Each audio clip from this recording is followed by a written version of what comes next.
Kimin keyfi kızını dışarıda da? Шоу Индехас.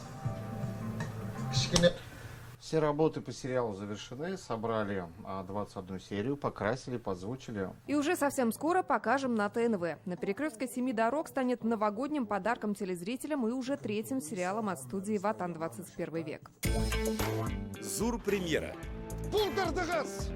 Кутлыйм барыгызны да! В сериале раскрываются темы любви, отношений между детьми и родителями, руководителями и сотрудниками. Основные события разворачиваются на заправке на трассе М7, буквально на перекрестке дорог, где пересекаются судьбы разных персонажей. Люди на протяжении своей жизни все время постоянно находятся в пути, на дороге к цели своей, к мечте. И иногда нужно остановиться, чтобы переосмыслить, найти какие-то, не знаю, для себя ответы.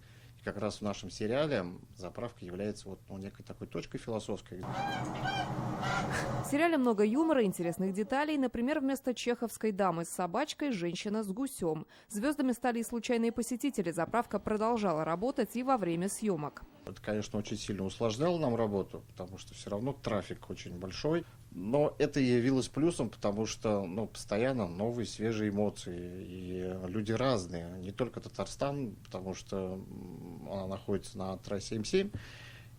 Очень много разных людей заезжали, и все очень по-доброму интересовались. Мы показывали в каких-то эпизодических сценах.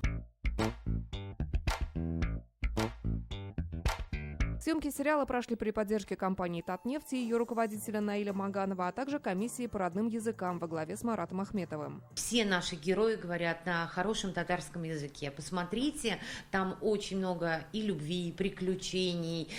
Это очень интересная работа. В этом году особенность такая, что мы будем показывать этот сериал в самое праймовое время, в 20:00. Премьера на нашем канале уже 4 декабря. Сериал будет выходить каждый вечер с понедельника по субботу с повторами в 10 утра. И, как показывают рейтинги предыдущих проектов, «Алмаш» и «Берберхаль» завоюют сердца телезрителей. Лина Зинатульна, Алмаз Заединов, ТНВ, Казань.